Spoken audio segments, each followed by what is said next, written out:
Hello, I'm Jackson. The person who is taking video is Janendra. We both are batchmates and we are students of Gltech High-Tech Dr. Ramdaz and Dr. Sapna Engineering College, and we are final students.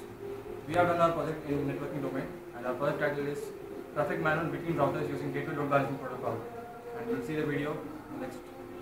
Hi, I'm Janendra and I'm batchmate of Jackson, and we're doing a project together. Hello, I'm going to show you the Glbp output. I'm using two software which are linked together. One is GNS, that is Graphical Network Simulator 3, and the other one is Virtual Personal Computer System software, that is VPCS. So this is the network topology that I have designed, and I have shown 4 routers in a circle, and this implies that I'm implementing the Glbp protocol, the Gateway Load Balancing Protocol, in these 4 routers. The Gateway Load Balancing Protocol aims to reduce the traffic and manage the load from the layer 2 between the layer 2 and layer 3 interfaces, that is between the switch and the router. So I'm going to implement Glbp at this particular interfaces, the first interface which faces the switch, and I have used the enhanced interior gateway routing protocol, which is simply called as EIGRP, to converge my network. Network convergence is a very important concept in networking projects, and I used EIGRP. So I'm going to show you with the help of ping command. So these are the networks that I have IP addresses that I have given to the routers that I have used in my program, and since I am at R1, router 1, I'm going to ping. This is the command which I'm using for transferring data from one router to another router, and I'm pinging with 60.0.0.1. Now the 60.0.0.1 is the address of my 6th router, so I am pinging from my data from R1 to R6. So you can see the success rate is 100%, and this is the average round trip time I've got. This is the minimum, this is the maximum round trip time, and so this 172 is the average round trip time that I've got. So but this is not the output of Glbp, this is basically the output of EIGRP. So in order to show you the output of Glbp, I will require you to show the output from C1 to C4 from my clouds.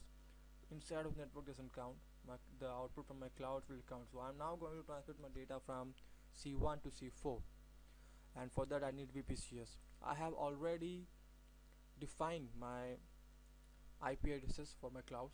So since you can see here, the 10.0.0.50 is my VPCS 1, 10.51 is my VPCS 2, and my host 3, the cloud 3, is going to be 60.50, and my host 4 is going to be 60.51.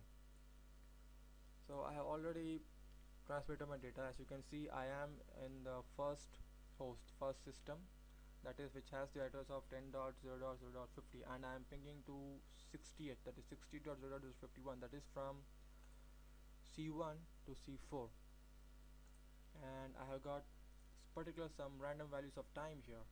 So I'm going to find out the average round trip time, and I'm going to find out the latency with the help of that, and throughput ultimately with the help of latency. And with the help of latency and throughput, I'm going to show you that I'm going to show you that Glbp is far more efficient than any other protocol, or even without Glbp, the Glbp is pretty much faster. And the advantage of Glbp is that it makes the maximum use of network resources present, and it has an efficiency of 99%. And I'm going to show you a graph which we have formed by ourselves after taking many readings from the VPCS. So as you can see, this has 4 bars. One is no Glbp, second one is RR, third one is W, fourth one is HD. RR is nothing but round robin, W is weighted, HD is host dependent.